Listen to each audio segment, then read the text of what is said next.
திரு கருணாநிதி நூற்றாண்டு விழா அங்க ஒரு கண்காட்சி ஏற்பாடு பண்ணியிருந்தாங்க. அதுல திரு ஸ்டாலின் மிசா சட்டத்தில் சிறையில் இருக்கிற மாதிரி ஒரு காட்சி. உண்மையிலே சிறைக்கு போக வேண்டிய ஆள் தான். அது 2026க்கு பிறகு தெரியும். அப்படி ஒரு காட்சி.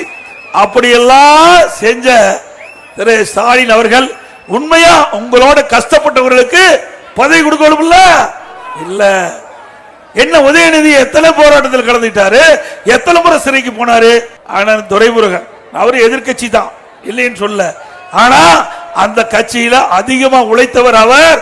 மிசா சட்டத்துக்கு போனாரு, எமர்ஜென்சில கைது பண்ணாங்க.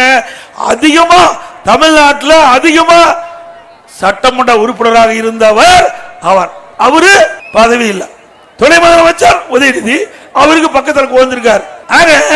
திமுக பொறுத்த வரைக்கும் குடும்பம் தான். கட்சியில் உழைப்பவர்களுக்கு அங்கே இடமில்லை. இங்க இருக்கிற பொறுப்பு அமைச்சர் நேரு அவர்கள் சொல்றார், இன்பநிதி வந்தாலும் நாங்கள் ஏற்றுக்கொள்வோம். அப்புறம் அடிமை சாஸ்திரம் எழுதி கொடுத்துட்டீங்க, அப்புறம் துட்டு வாங்கிட்டு இருக்கிறீங்க, இல்லைன்னா நம்மளை எடுத்துருவாங்கல்ல.